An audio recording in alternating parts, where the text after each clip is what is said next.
Have you ever felt? Are you listening? Damn. And welcome to week 29. It's a rest week for me. I've been thinking about quite a lot of stuff this week. I've been interested in looking at how to fill my time a little bit to keep my mind off of food and to keep my mind off the fact that I'm not doing so many hours in training. And it got me thinking, I think a lot of these vlogs that I'm doing, I'd like to start asking questions of you, the people that are watching these videos, so that I can get some feedback from you. Between about 50 and 70 people tend to watch these vlogs each week, and I only really get some interaction with a handful of people. I'd be really keen to know if you could answer a couple of questions for me in the comments below, literally here, and I'll be interested to kind of find out what the responses to these questions are. I was thinking a little bit about my weakness in terms of nutrition and stuff like that, and I was just wondering where everybody feels their Achilles heel is with triathlon. There's so many elements to it. It's why we love the sport so much, is that there's so many bits to it. You can get completely nerdy and geeky on aerodynamics and those kind of things, but I'm sure everybody knows that they have some kind of weak spot within their myriad of things that they've got to be doing. So I'm just keen to find out initially where you feel, the first question would be where you feel your weakest link is in terms of triathlon. And I'm not just saying about whether you think your swim is the weakest or your bike or your run is the weakest. I'm pretty sure most of us can kind of account for one of those, or two, or even in my case 3 of them not being very good. But whether it's nutrition, or whether you struggle at certain points during certain parts of the season, or whether it's actually entering races, whether you find that you don't get the nerves to, you get nervous about booking races and you don't actually book them, or that you don't really plan your season very well. Is that a weakness for you, or is it strength and conditioning? So I'm just keen to know if you can kind of think about what the real kind of genuine weakness is in your triathlon array of things that we need to be able to do. And then coupled with that, the second question I'm keen to know the answer to really is where you feel like your biggest success has been in terms of combating those weaknesses, in terms of what it is that you feel that you've made the most effort in trying to correct. And I'll be interested in reading those and maybe getting some of the responses and working with some of those and learning from those myself. So anyway, that's what I wanted to start the video with. I've spent this rest week really focusing on making sure that I've got all my things together that I normally don't have the time to do. Cleaning my bikes, changing the batteries in my power meters and in my heart rate monitors and things like that. I haven't had a chance to do all those kind of things over the last couple of weeks because it's been kind of chaotic. So that's kind of one of my top tips this week really, is to just plan all those jobs that you haven't had time to do. They might be triathlon related, they might be DIY, things like that, but plan those for your rest weeks so that you're not kind of tempted to add those hours back in that aren't supposed to be there. But otherwise, I've had a really good week. It's been a good training week. Here's a quick video roundup of what I've been up to this week in terms of my training, and then I'm going to break it down briefly at the end of this video because I've done a slightly longer video on something else which I'll tell you about after this montage. Have you ever felt? Are you listening? Damn.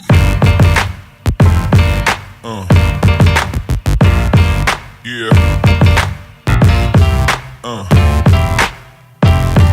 Yeah. Yeah.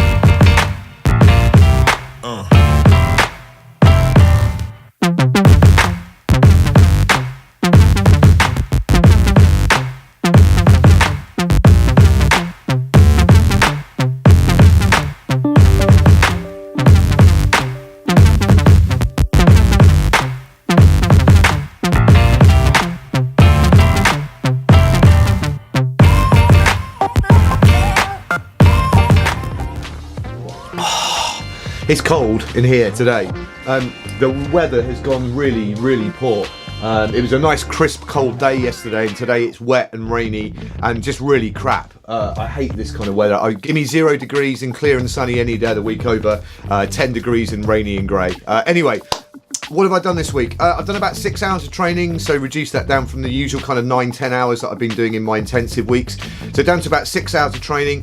The interesting thing about this is my CTL, my training load that I've been putting on my body is actually not a million miles away off of what it's been over the last couple of weeks. So my critical training load was just over 360 TSS in terms of the stress score on my body, and last week when I did just over 9 hours it was 409.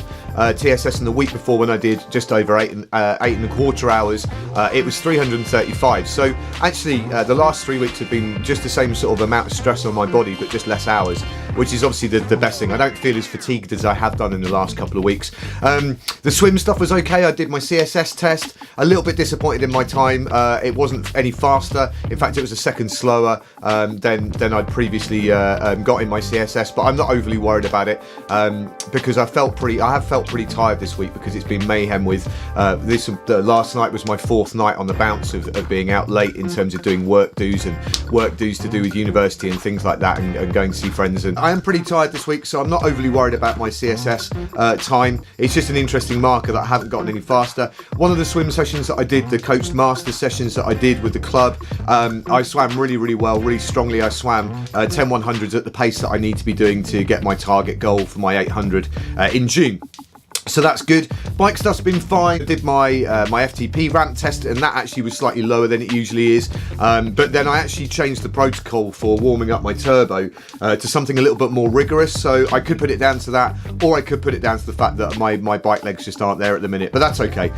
It's still pretty strong. I'm still pretty confident with my FTP as it stands at the minute in the kind of upper mid sort of 200s in terms of wattage. I know all the power meters vary, so I don't really go much on that. It's just a comparison one to the other, which is fine. So from one to the next, I need to stick with that protocol from now on though each time. And the run sessions have been okay. I haven't done a benchmark session because I did a really intensive run session with my running club that I haven't been able to run with for 6 months.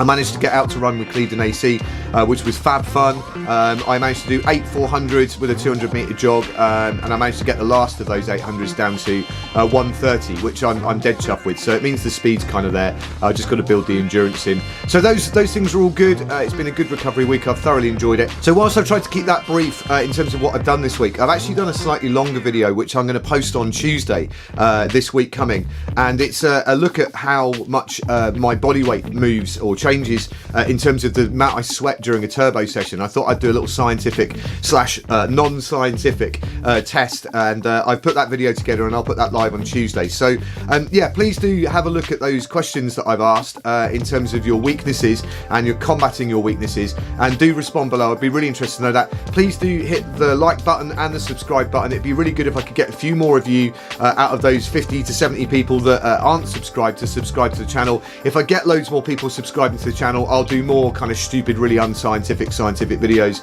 over the next kind of couple of weeks. Anyway, have a great week. Into another intensive week for me next week with week 30. Obviously that's the run up to Christmas, so I've still got to kind of keep an eye on what I'm doing in terms of food and stuff and stick to that plan that I've got in terms of getting that weight down. But otherwise, in terms of weight, I forgot my weight. It's around about the 96 kilos. I realised in terms of dehydration, which is the thing that sparked off my thought process about doing the scientific / non-scientific test, was the fact that I had actually weighed myself the morning after a particularly mild ride home when I'd been wearing all my base layers and I'd sweated like crazy, hadn't rehydrated properly, and got my body weight down to 95 kilos when I weighed myself in the morning. It was a little bit like a boxer sweating it out. I think my body weight is probably about 96 kilos accurately at the minute. I'm hoping over next week to probably try and get that down to 95, maybe just below that. So that's my goal this week, to kind of nail that in terms of eating and everything else. Anyway, sayonara, have a good week, and I'll see you in week 30. Hurrah!